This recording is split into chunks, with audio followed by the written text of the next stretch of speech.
दिस is कस्तूरी। इसकी माँ को कैंसर होने की वजह से ये रोज अकेले जंगल क्रॉस करके स्कूल जाती है।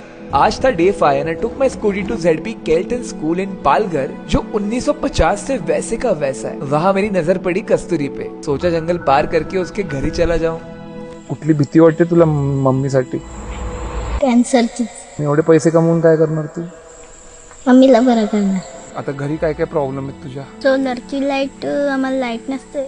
लाईट नाही आहे, मग अभ्यास कसं करते? उजेडच करतो दिवसा, नाही तर दिवा लावून करतो. तरी महिन्याला किती कमवत असतील तुझे मम्मी पप्पा? 1000 रुपये.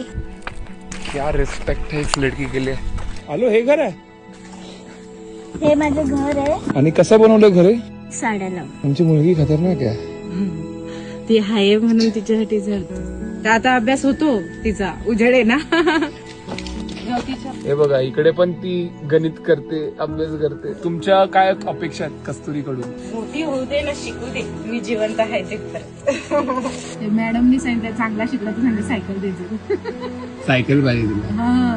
तिला लग्न बिग्न नाही करून देणार. आणि तिने सांगितलं पाहिजे का मी याच्यातून, म्हणजे माझ्या मम्मीने पप्पाने शिकवला काय नाही, फक्त शाळा शिकू दे, मस्त मॅडम बनू दे एखादी. 30 दिवसासाठी मी स्कूटीवर पूर्ण महाराष्ट्र फिरतोय. हा, ती एक पिक्चर मध्ये एक हिरो फिरत होता तसा झाला. चला आमच्या शाळेत आणि घरी लवकर या. लवकर येऊ. हा.